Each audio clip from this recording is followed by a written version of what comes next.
আমরা তো বিভিন্ন প্রয়োজনে হোটেলে থাকি, হোটেল সম্পর্কে জানি, কিন্তু আমরা কি এটা জানি হোটেলের পূর্ণরূপ কি? জানি না। ये तो फेल। नेक्स्ट। জানে না। तुमও फेल। কোন প্যারা নাই, আমি আজকের ভিডিওতে শেখাই দেব হোটেলের পূর্ণরূপ কি। স্যার আপনি একটু বাইরে গিয়ে আবার ঢুকেন, আমরা আপনাকে দাঁড়ায় সম্মান করি। হোটেল 5টা অক্ষর দিয়ে গঠিত একটা শব্দ, যেটি একটি ফ্রেঞ্চ শব্দ।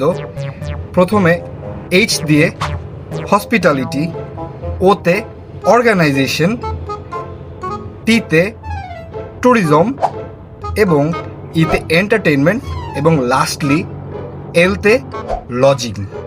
এর মানে হোটেলে এইচতে হসপিটালিটি, যেটা আতিথেয়তা প্রকাশ করে, ওতে অর্গানাইজেশন, হোটেলটা একটা অর্গানাইজেশন, টিতে ট্যুরিজম, এটি ট্যুরিজমের একটা পার্ট, ইতে এন্টারটেনমেন্ট, একটা হোটেলে কেবল থাকাই মেইন না, একটা হোটেলে এন্টারটেনমেন্টও থাকে যারা এখানে থাকে, এবং লাস্টলি একটা হোটেলে লজিং মানে অ্যাকোমোডেশন থাকবে, যেখানে মানুষ থাকতে পারবে।